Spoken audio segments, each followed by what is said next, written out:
সাহিত্যিক সাংবাদিক মনোজ কুমাৰ গোস্বামীয়ে সামাজিক মাধ্যম ফেচবুকত আপলোড কৰা এটা বিভ্ৰান্তিমূলক পোষ্টক কেন্দ্ৰ কৰি ৰাজ্যজুৰি আজিও অব্যাহত আছে প্ৰতিক্ৰিয়া।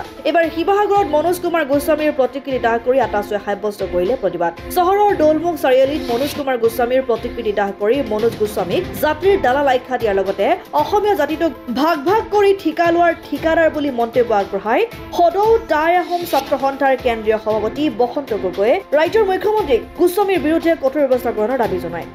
মনোজ গোস্বামী অসমীয়া ৰাইজে টাই আহোম ৰাইজে অভিহিত কৰিছে এজন দালাল। মনোজ গোস্বামী NKTVৰ অফিচত বহি আমাৰ অসমৰ অফিচত বহি তেখেতে অসমীয়া জাতিটো ভাগ ভাগ কৰা ঠিকা লৈছে। গতিকে এইজন মনোজ গোস্বামীক আমি সদৌ টাই আহোম ছাত্ৰ সন্থা সকীয়াই দিব বিচাৰিছোঁ, যিহেতু আজি মনোজ গোস্বামীৰ বিৰুদ্ধে সমগ্ৰ অসমৰ ৰিফিউজি এটা হৈছে সদৌ টাই আহোম ছাত্ৰ সন্থাৰ উদ্যোগত।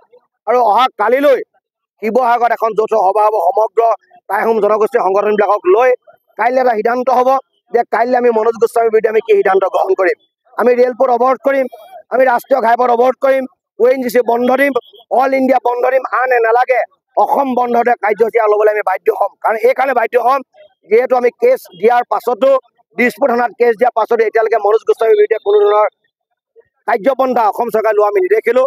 অসমৰ যিজন মুখ্যমন্ত্ৰী তেখেতৰ ওপৰত আমাৰ বিশ্বাস আছে, আস্থা আছে, তেখেতৰ দক্ষ বুলি কয়, তেখেতে চতুৰ ৰাজনৈতিকবিদ বুলি কয়। তেখেতৰ প্ৰতি আমাৰ এটা আহ্বান, গতিকে আপুনি মনোজ গোস্বামী ডাঙৰীয়াক গ্ৰেপ্তাৰ কৰি জাতিটোৰ লগত থকাৰ আপুনি আপোনাৰ যিটো প্ৰতিশ্ৰুতি সেই প্ৰতিশ্ৰুতি আপুনি পূৰণ কৰক। এই দালাল লোপী মনোজ গোস্বামীক গ্ৰেপ্তাৰ কৰি জেললৈ প্ৰেৰণ কৰক, নহ'লে অসমীয়া ৰাইজৰ মাজত ভাঙোনমুখী পৰিৱেশ হ'ব। মই পুনৰবাৰ মনোজ গোস্বামীক জনাব বিচাৰিছোঁ যে মনোজ গোস্বামীয়ে জানে নেজানে যে টাইসকলৰ ইতিহাসটো কিমান পুৰণি।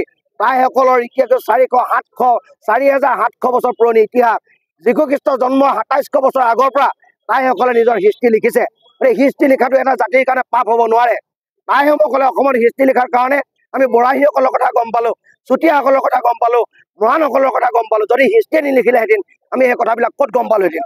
গতিকে মই পুনৰবাৰ আপোনালোকৰ মাধ্যমে সকীয়াই দিব বিচাৰিছোঁ, যদি মনোজ গোস্বামীক গ্ৰেপ্তাৰ কৰা নহয় অহা কালিলৈ শিৱসাগৰত এখন যৌথ মঞ্চ আমাৰ সভা হ'ব আহোম জনগোষ্ঠীৰ। গতিকে সেইদিনাখন কাইলৈ সিদ্ধান্ত হ'ব যে অনাগত পৰ্যায়ত আমি কি বিহিত ব্যৱস্থা গ্ৰহণ কৰিম।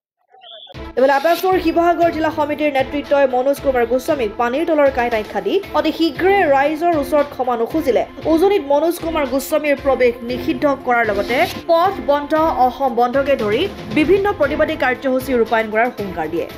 আচলতে অসমীয়া জাতিৰ এই মুহূৰ্তত যদি আটাইতকৈ ডাঙৰ গাদ্দাৰজন হৈছে তেখেত হৈছে মনোজ গোস্বামী ডাঙৰীয়া।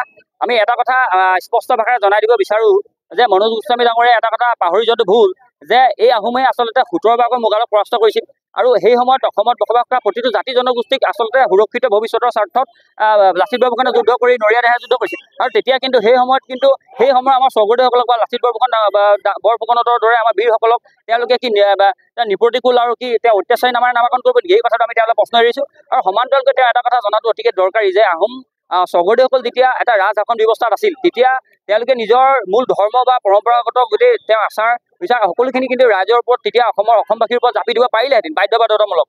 কিন্তু তেওঁলোকে তাকে নকৰি তেওঁলোকে অসমত বসবাস কৰা প্ৰতিটো জাতি জনগোষ্ঠীক একেলগে লৈ যোৱাৰ যি মানসিকতা প্ৰয়াস কৰিলে আচলতে সেই তাক যি উদাৰ দৃষ্টিভংগী সেই গোটেই কথা বতৰাখিনিৰ ওপৰত কি নিপ্ৰতিকূল আশাৰে তেওঁ অহংকাৰে তেওঁ বিভূষিত কৰিব নেকি? এই কথাটো মনোজ গোস্বামী ডাঙৰীয়াৰ দৰে এগৰাকী সাংবাদিক আচলতে জনাটো অতিকে দৰকাৰী। আমি এটা কথা সময় থাকোঁতেই আমি আচলতে এনেকৈ মনোজ গোস্বামীহঁতৰ দৰে পানী তলৰ কাঁইটক আমি ইতিমধ্যে আমি টাই আহোম ছাত্ৰ সন্থাই চিনাক্ত কৰিছোঁ। আৰু অনাগত দিনত তেওঁৰ বিৰুদ্ধে প্ৰতিবাদ অধিক তীব্ৰতৰ হ'ব। আৰু যেতিয়ালৈকে তেওঁ কঠোৰতকৈ কঠোৰতম শাস্তি নাপাব তেতিয়ালৈকে প্ৰতিবাদ চলি থাকিব। টাই আহোম ছাত্ৰ সন্থাই এইবাৰ কিন্তু কোনো কাৰণতে এৰি দিয়াত নাই।